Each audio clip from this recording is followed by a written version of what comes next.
Gang, it's Wednesday. It's February the 21st, and we are doing another gymnastics type of workout.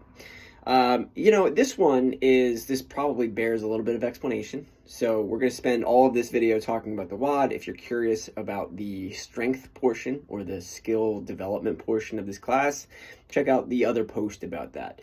All right, so what we have today is kind of Nate. So Nate, in quotes, is a hero workout, and it is a 20-minute AMRAP, and it is, by the letter of the law, RX Nate is 2 ring muscle ups, 4 handstand push-ups, 8 kettlebell swings, where the kettlebell swings in this particular case are heavier than normal. And yet, we're not asking anybody to do RX Nate today. It's just this thing where a couple things. So let's go full context here. One, these are some things we wanted to do today. And every workout we wrote started to feel a little bit more and more like Nate. And we're like, let's just program Nate. And that way there are some people, and I know it's not a lot of people, but we got to challenge those few who might be able to RX Nate or maybe want to or have some wild hair to try. And they should be allowed to, right? We should allow those individuals to take on that challenge. And yet, still for others, similar to what we did with JT, we know that the RX version may not be appropriate for everybody. So let's have it be something different. Let's modify like we always do. So here's what we're going to do. It is Nate by the letter of the law, but instead of 2 ring muscle ups, that can be a lot of different things. What are we trying to get you to do here? It doesn't necessarily need to be the stimulus of a ring muscle up, but it ought to be some form of hanging gymnastic where you only need to do 2 or 1. So as long as that 1 is just as challenging as someone else's 2. Does that make sense? So hear me out. Instead of 2 ring muscle ups, as is the RX version of Nate, you might do 1 ring muscle up.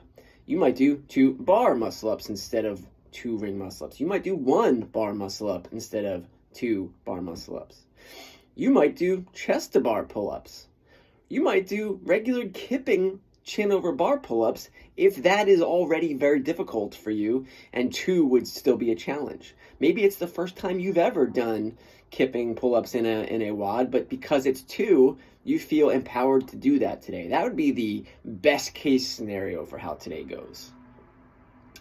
Lastly, you could even use a band and still just do regular banded pull-ups today, but because it's 2 per round, maybe you feel empowered to finally use that thinner red band instead of the green one that you've gotten used to.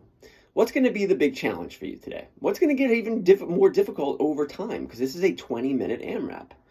Now for the other 2 pieces of, the other 2 movements in this workout. Nothing different than what we're used to. This is kind of a mover type of workout. It should feel like a pretty good workout, but it's not going to have you laid out on the floor at the end. So it's 4 handstand push-ups, which on a per round basis feels like one of the easier days of handstand push-ups that we've had this cycle. And it really just is a matter of how quickly do you come right back around to have to do them again.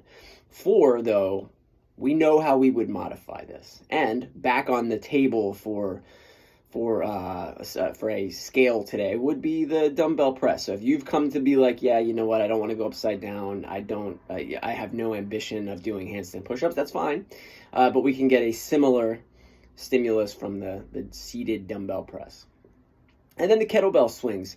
Yes, RX Nate has this as heavier kettlebell, but so unless you're RXing Nate and you already know you're going to try to RX Nate, then don't worry about the loading of the kettlebell by the letter of how the workout's written.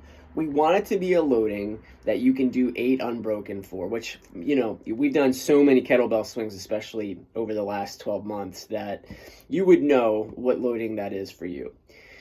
So choose a loading where you're going to be able to do 8 unbroken, let's say for most of 20 minutes. And if that's not the heavier one, then you shouldn't be using the heavier one because This is a mover, as I said. We should only have one bottleneck in today's workout, and that is whatever your advanced gymnastics choice is.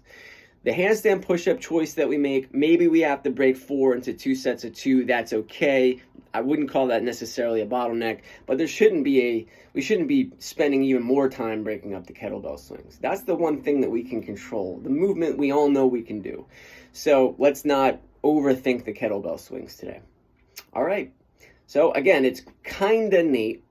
If you want to give yourself the challenge of trying to do it, how many rounds you get, be damned, then go for it. Wednesdays this cycle have been so far time, right? Longer workouts that make you feel like you have time to practice things, but not necessarily a full, intense Monday-like workout. If you're practicing a skill in the context of a WOD, even though if you don't have that skill perfectly down just yet, then doing so in the context of a very intense, super fatiguing workout is not the best way to get the skill down. So this might just be 20 minutes of, floundering around, practicing things. Obviously, you're going to have a coach kind of guiding you, but make the best of the time that you have. And then maybe one day we could all RX Nate, maybe, but today we're just using it as sort of a guidepost because we don't want to write a workout that was like, this kind of feels like Nate, without giving the people who might be able to do it a chance to try. All right, enjoy this one, guys. Gut check week.